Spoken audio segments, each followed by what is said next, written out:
అందరికీ స్వాగతం. ఈ వెబ్3 ప్రపంచంలో చాలాసార్లు ఏది నిజమైన ఆవిష్కరణ, ఏది కేవలం హైప్ అనేది తెలుసుకోవడం చాలా కష్టం కదా. ఈరోజు మనం ఇంటర్లింక్ నుండి వచ్చిన ఒక పెద్ద ప్రకటన గురించి మాట్లాడబోతున్నాం. బహుశా ఇది ఆ ప్రశ్నకు సమాధానమివ్వచ్చు. ఇది కేవలం ఒక కొత్త ప్రాడక్ట్ లాగా అనిపించొచ్చు, కానీ ఇది మొత్తం క్రిప్టో ప్రపంచానికే ఒక టర్నింగ్ పాయింట్ అయ్యే అవకాశం ఉంది. సో అసలు పాయింట్ ఏంటంటే, ప్రచారాన్ని, చరిత్రను ఏది వేరు చేస్తుంది? చాలా ఐడియాలు వస్తాయి, పోతాయి, కేవలం మాటలుగానే మిగిలిపోతాయి. కాని కొన్ని మాత్రమే ప్రపంచాన్ని మారుస్తాయి. ఇప్పుడు ఇంటర్లింక్ కొత్తగా తెచ్చిన ఈ వీసా కార్డ్, ఇది ఏ కేటగిరీలోకొస్తుంది? ఇది కూడా ఒక హైప్ మాత్రమేనా, లేక నిజంగానే చరిత్ర సృష్టించబోతోందా? ఈ విశ్లేషణలో లోతుగా చూద్దాం. సరే, ఆ ప్రశ్నకు సమాధానం వెతకాలంటే ముందు మనం ఇంటర్లింక్ అసలు ఏ సమస్యను పరిష్కరించాలని చూస్తోందో అర్థం చేసుకోవాలి. ఆ సమస్యే మొత్తం వెబ్3 స్పేస్ ఎదుర్కొంటున్న అతిపెద్ద సవాలు. అదే ఈ క్రిప్టో డిస్కనెక్ట్. ఇప్పుడున్న పరిస్థితిని చూస్తే మనకు రెండు వేర్వేరు ప్రపంచాలు కనిపిస్తాయి. ఒకవైపు క్రిప్టో కరెన్సీలు, ఎన్ఎఫ్టీలు, డీసెంట్రలైజ్డ్ ఫైనాన్స్, ఇలాంటి వాటితో నిండిన ఒక డిజిటల్ ప్రపంచం.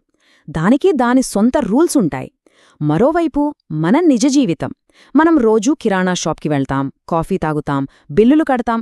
ఇది వాస్తవ ప్రపంచ ఆర్థిక వ్యవస్థ. ఈ రెండు ప్రపంచాల మధ్య ఒక పెద్ద గోడ ఉంది.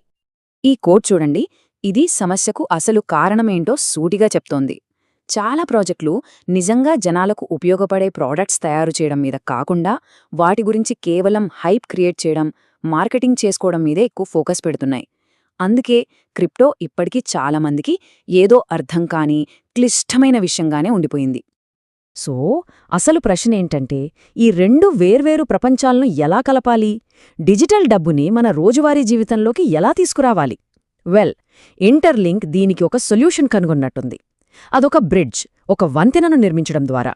ఇప్పుడు అదేంటో చూద్దాం. ఇదిగోండి, ఆ వంతెన ఇదే, ది ఇంటర్లింక్ వీసా కార్డ్. ఇది ఏదో ఇంటర్లింక్ ఒక్కటే చేస్తున్న ప్రాజెక్ట్ కాదు, ఇది వీసాతో, అవును, ప్రపంచంలోనే అతిపెద్ద పేమెంట్ నెట్వర్క్లల్లో ఒకటైన వీసాతో అధికారికంగా చేసుకున్న భాగస్వామ్యం. అందుకే అంటున్నాను, ఇది కేవలం ఒక కార్డ్ కాదు, ఇట్స్ ఎ గేమ్ చేంజర్. అంటే దీని అర్థమేంటో తెలుసా? ఇంటర్లింక్ సొంత కరెన్సీలైన ఐటీఎల్ మరియు ఐటీఎల్జీ ఇకపై కేవలం డిజిటల్ ఆస్తులు కావు, అవి నిజమైన డబ్బుగా మారుతున్నాయి. అంటే మీ క్రిప్టో వాలెట్లో ఉన్న ఆస్తులతో హైదరాబాద్లోని ఒక క్యాఫేలో కాఫీ కొనొచ్చు, ఆన్లైన్లో షాపింగ్ చేయొచ్చు, ప్రపంచంలో వీసా ఎక్కడ యాక్సెప్ట్ చేస్తే అక్కడ మీ క్రిప్టోను వాడుకోవచ్చు. న్యూయార్క్ నుంచి జకార్తా వరకు ఎక్కడైనా సరే. ఇది కేవలం ఏదో మాటలు చెప్పడం కాదు, వాళ్ల దగ్గర ఒక ఖచ్చితమైన ప్లాన్ కూడా ఉంది.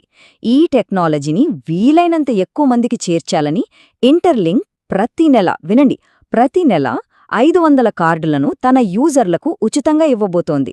అంటే ఈ విప్లవాన్ని వాళ్లు నేరుగా ప్రజల చేతుల్లో పెడుతున్నారు. మరి ఇదెలా పనిచేస్తుంది? చాలా సింపుల్, కేవలం 2 స్టెప్స్. ఫస్ట్, మీ ఐటీఎల్ఎక్స్ వాలెట్ నుండి మీ ఇంటర్లింక్ వీసా కార్డులోకి మీకు కావాల్సినంత క్రిప్టోను ట్రాన్స్ఫర్ చేయండి. సెకండ్, అంతే, వెంటనే ఆ కార్డ్ను మీ దగ్గరున్న మామూలు డెబిట్ లేదా క్రెడిట్ కార్డ్ లాగా ఎక్కడైనా వాడేయొచ్చు. చాలా ఈజీ కదా. సరే, ఇప్పుడు దాకా ఈ కార్డేంటి, ఎలా పనిచేస్తుందో చూసాం. ఇప్పుడు అసలు విషయానికొద్దాం. ఇది మొత్తం ఎకోసిస్టమ్కి ఎందుకు అంత పెద్ద మార్పు తీసుకురాబోతోందో చూద్దాం. ఈ మాట చూడండి, పర్యావరణ వ్యవస్థ ఇకపై ప్రయోగాత్మకం కాదు. ఇది చాలా పవర్ఫుల్ స్టేట్మెంట్.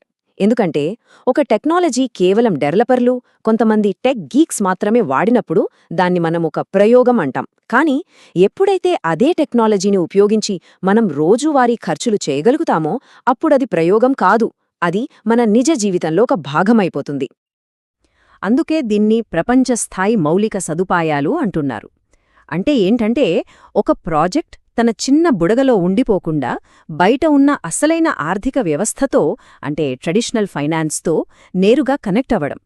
ఈ ఇంటర్లింక్ వీసా కార్డ్ చేస్తున్నది సరిగ్గా అదే.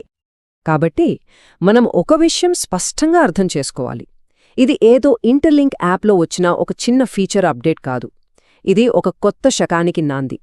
వెబ్3 టెక్నాలజీ కేవలం ఒక ఐడియా కాదు, అది మన భవిష్యత్తు అని నిరూపించే ఒక చాలా ముఖ్యమైన క్షణమిది.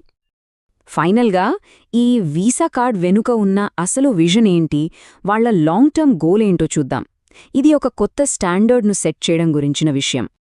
ఈ మాట వినండి. ఇంటర్లింక్ మార్కెట్ను అనుసరించడానికి ఇక్కడ లేదు. ఇది వాళ్ల మైండ్సెట్ను చాలా క్లియర్గా చెప్తోంది. వాళ్ళు వేరే వాళ్ళు ఏం చేస్తున్నారో చూసి వాళ్లని కాపీ కొట్టడానికి రాలేదు. వాళ్ల లక్ష్యం మార్కెట్ను లీడ్ చేయడం. మరి వాళ్ళు ఏం చేయడానికి ఇక్కడున్నారు? ఇంటర్లింక్ భవిష్యత్తును నిర్మించడానికి ఇక్కడుంది. వాళ్ళు ఫ్యూచర్ను బిల్డ్ చేయడానికి వచ్చారు. ఈ వీసా కార్డ్ కేవలం ఒక ప్రోడక్ట్ కాదు, ఫైనాన్స్ భవిష్యత్తును మేనే నిర్మిస్తామని వాళ్ళిస్తున్న ఒక బలమైన స్టేట్మెంట్. ఇది ప్రచారం నుండి వాస్తవంలోకి, మాటల నుండి చేతల్లోకి వేసిన ఒక పెద్ద అడుగు. సో ఈ మొత్తం విశ్లేషణను మనం ఒకే ఒక్క ప్రశ్నతో ముగిద్దాం. ఇంటర్లింక్ లాంటి ప్రాజెక్ట్లో క్రిప్టోను మన డిజిటల్ వ్యాలెట్ల నుండి తీసి మన జేబుల్లోకి, మన రోజువారీ జీవితంలోకి తీసుకువస్తున్న ఈ సమయంలో మనం చరిత్రలో ఒక ముఖ్యమైన ఘట్టాన్ని చూస్తున్నామా? క్రిప్టో నిజమైన డబ్బుగా మారే క్షణమిదేనా? దీని గురించి ఆలోచించండి.